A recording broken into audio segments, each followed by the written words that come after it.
Thank you, Bob, for your service to our nation as an Army Airborne Ranger and your tireless work on behalf of your fellow veterans.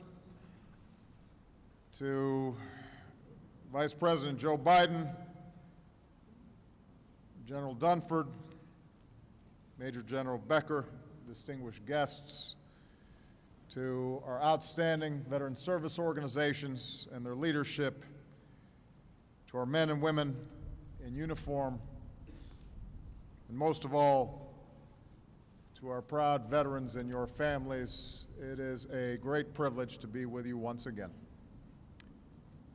And to Captain Florent Groberg, as Bob just mentioned, tomorrow it will be my honor to present you with the Medal of Honor, our nation's highest military decoration.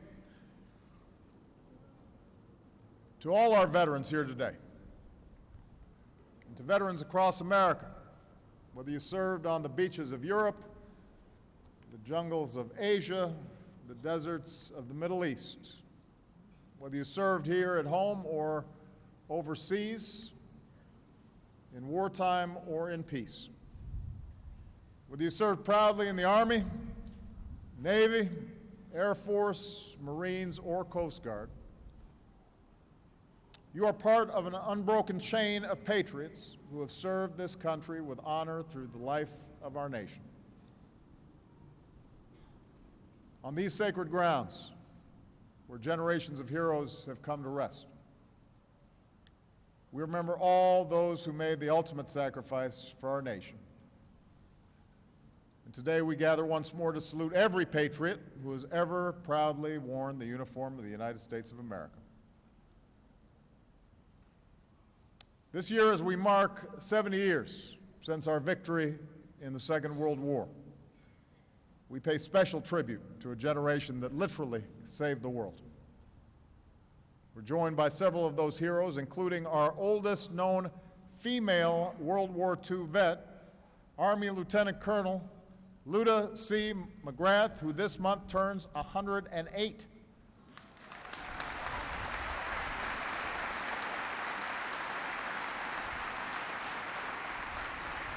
There she is.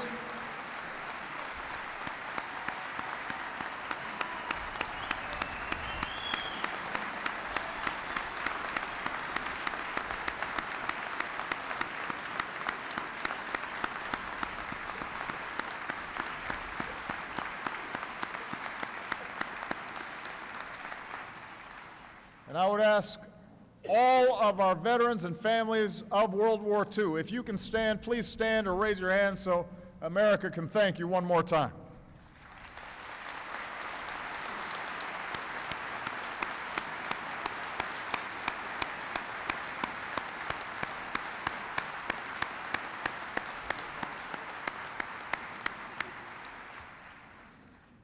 Today, in big cities and small towns across our country, there will be ceremonies around flagpoles and parades down Main Street to properly express our gratitude, to show our appreciation to men and women who serve so that we might live free.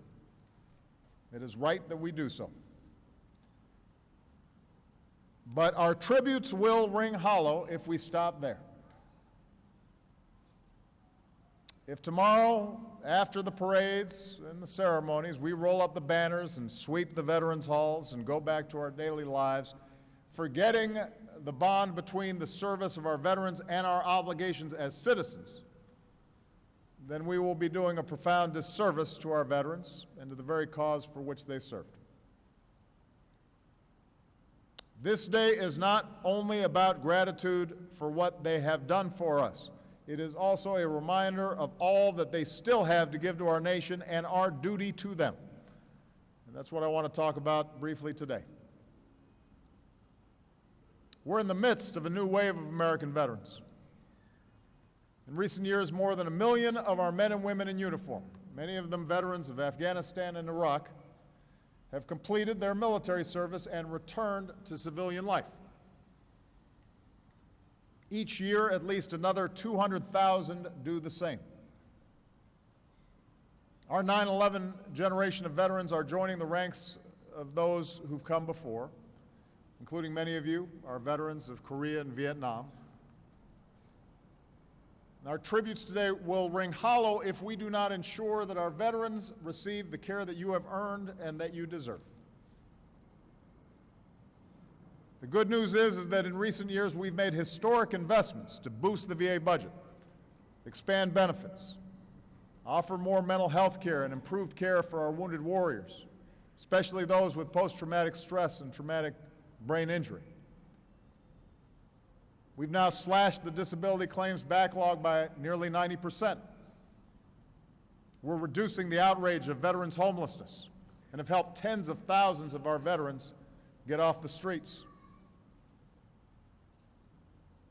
Still, the unacceptable problems that we've seen, like long wait times and some veterans not getting the timely care that they need, is a challenge for all of us if we are to match our words with deeds. And my message to every single veteran, to veterans all across this country, is that I am still not satisfied, and Bob McDonald is still not satisfied, and we are going to keep investing in the facilities and the physicians and the staff to make sure that our veterans get the care that you need when you need it. That is our obligation, and we are not going to let up.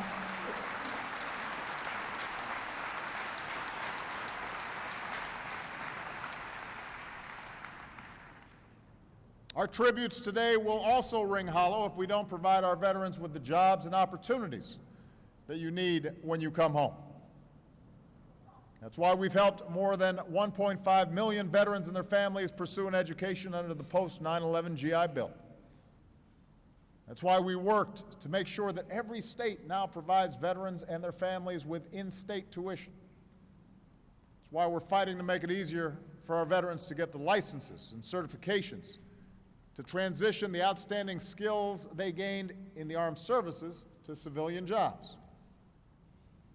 That's why we're helping more veterans and military spouses find jobs.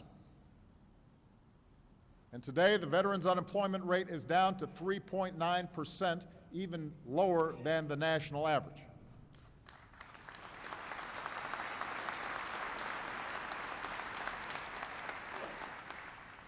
But this can't just be a job for government. We all have a role to play. I realize that with less than 1% of Americans serving in uniform, the other 99% of folks don't always see and appreciate the incredible skills and assets that our veterans can offer. On this Veterans Day, here's what I want every American to know. Our veterans are some of the most talented, driven, capable people on earth. Think about the leadership that they've learned. 20-somethings leading platoons in life or death situations. The cutting-edge technologies that they've mastered. Their ability to adapt to changing and unpredictable situations. They can perform under pressure. They've helped reconstruct towns and mediate disputes. They've managed large-scale projects. They've learned how to work on teams, how to stay committed to a mission, how to solve seemingly intractable problems. They get stuff done, and they are selfless, and they are brave, and they are qualified, and America needs folks who know how to get stuff done.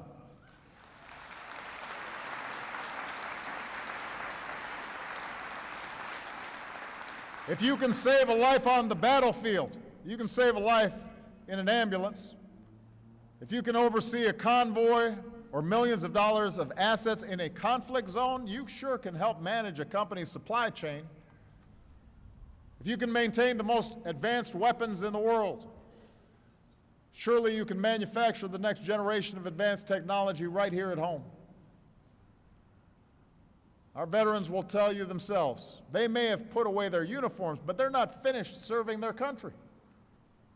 And that includes our wounded warriors who tell me that as soon as they can, they want to serve their country again. They're exactly the kind of people we need to keep America competitive in the 21st century. And that's why more and more companies are hiring veterans. Not out of charity, not out of patriotism or some moral obligation, although they do have those obligations, but because they know it's good for their bottom line. Every day our veterans help keep America strong. Every day. Responding to natural disasters here at home and around the world. working to end homelessness and get more of their brothers and sisters in arms the resources they need to transition into civilian life. They're starting their own businesses, like the two veterans who started a coffee shop that's so good my own staff voted to have it served in the White House. And understand, we consume a lot of coffee in the White House. So to my sleep-deprived staff, those guys are pretty heroic. Our veterans are moms and dads, they're teachers and doctors, engineers and entrepreneurs, social workers and community leaders. They are serving in state houses across the country. They're serving in Congress. We've got a proud veteran, retired Navy Captain Scott Kelly, commander of the International Space Station, who's up there right now, just became the American astronaut to serve the longest consecutive flight in space.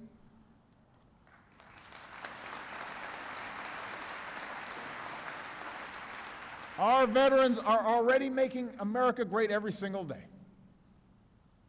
So my message today is simple. If you want to get the job done, hire a vet. If you're a business that needs team players who know how to lead and execute an idea, hire a vet.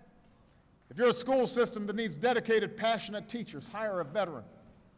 If you're a nonprofit that needs leaders who've been tested and can follow through on a vision, hire a veteran. Every sector, every industry, every community can benefit from the incredible talents of our veterans. They're ready to serve, and they'll make you proud.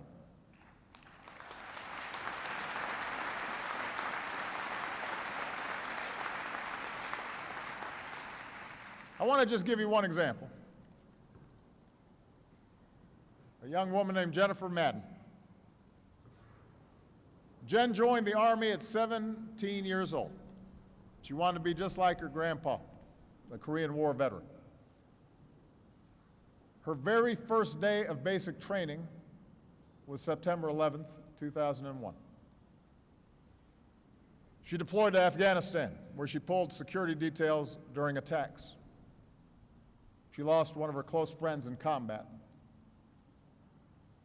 When she came home, she tried to get back into her old life, but she found she simply couldn't stay focused in school or at work. She was struggling to relate to her family and her friends. Soon she was self-medicating and became homeless. Jen felt like she had lost her mission, her sense of purpose. But then, thanks to an organization that connects veterans with therapists who donate their time, Jen was able to get counseling at no charge. She started dealing with her post-traumatic stress. With a lot of hard work, she started pulling her life back together.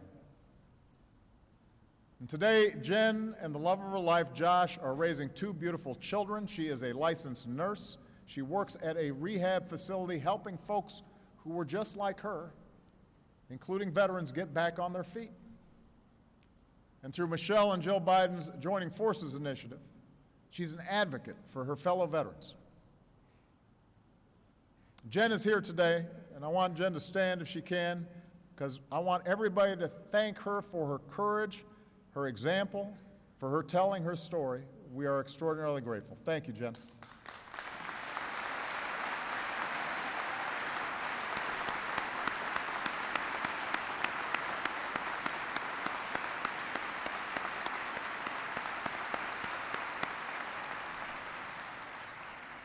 And I tell Jen's story because, like all of our brave men and women in uniform, Jen represents the best of who we are as a nation.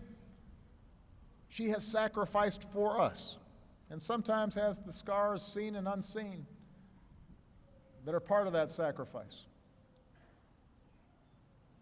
And she's an example of what's possible when we express our gratitude not just in words, not just on one day, but through deeds every day, when we open our hearts and give hope to our returning heroes, and we harness your talents and your drive, and when we honor your inherent sense of purpose and empower you to continue serving the country you love. What has always made America great, what has always made us exceptional, are the patriots who, generation after generation, dedicate themselves to building a nation that is stronger, freer, a little more perfect. On this day and every day, we thank you. God bless our veterans and your families, and God bless the United States of America.